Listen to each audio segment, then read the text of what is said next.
বেসরকারি চাকরিজীবীদের বেতনের একটা অংশ জমা পড়ে এমপ্লয়িজ প্রভিডেন্ট ফান্ডে, আর এর মধ্যে কিছুটা আবার জমা পড়ে পেনশন ফান্ড বা ইপিএস এর অধীনে। কিন্তু আপনার সেই পেনশনের টাকা কি সঠিক জায়গায় জমা পড়ছে?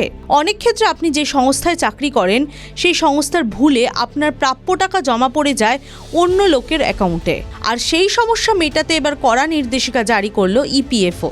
এমপ্লয়িজ প্রভিডেন্ট ফান্ড অর্গানাইজেশন লক্ষ্য করেছে অনেক ক্ষেত্রে এমন অনেক কর্মীদের ইপিএস এর টাকা জমা পড়েছে যা তাদের প্রাপ্য হতে পারে না। আবার অনেক এমন কর্মী বাদ পড়েছেন যাদের এই টাকা প্রাপ্য, আর এতেই তৈরি হয়েছে একটা আইনি জটিলতা।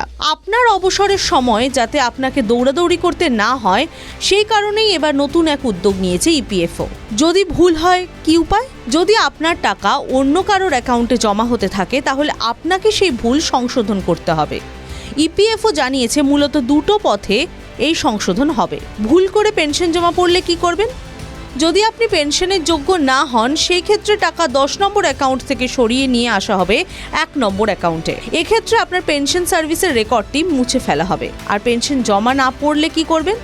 আপনি যোগ্য হওয়া সত্ত্বেও টাকা জমা না পড়লে আপনার প্রভিডেন্ট ফান্ড অ্যাকাউন্ট থেকে টাকা কেটে পেনশন ফান্ডে পাঠানো হবে। এতে আপনার পেনশন সার্ভিস রেকর্ড আপডেট হয়ে যাবে। এই নিয়ম শুধু সাধারণ কোম্পানির উপর প্রযোজ্য হবে এমন নয়, যাদের নিজস্ব প্রভিডেন্ট ফান্ড ট্রাস্ট আছে তাদের জন্য প্রযোজ্য। যদিও এই পুরো প্রক্রিয়াটি হবে সুদের হার হিসেব করে। আপনার লাভ কি? পেনশন ক্লেম করার ক্ষেত্রে অনেক সময় ফাইল আটকে যায়। এই নতুন ব্যবস্থায় সেই বাধা কাটবে। বিশেষজ্ঞদের মতে ডেটা নির্ভুল থাকলে দ্রুত টাকা পাওয়া সম্ভব। ভবিষ্যতের অর্থাৎ অবসরের সময় দুশ্চিন্তা কমাতে এখনই ওয়েবসাইট চেক করুন। ইপিএফওর নতুন এই নিয়মে বিরাট স্বস্তি পাবেন সাধারণ চাকরিজীবীরা। TV9 Bangla digital.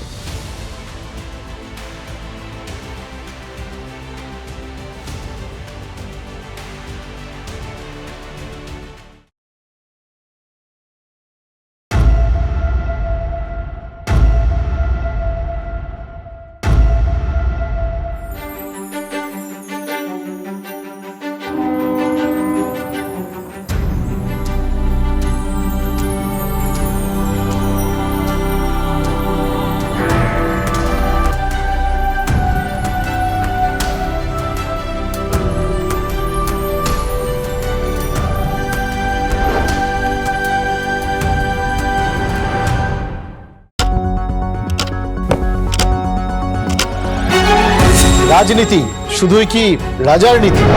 রাজা উজিরের চোখে নয়, আপনার আমার চোখে সমাজের ছবি। কঠিন কথা সহজভাবে না বললেই নয়, না বললেই নয়। প্রতিদিন রাত 9টায় TV9 বাংলায়। TV9 বাংলা না দেখলেই নয়।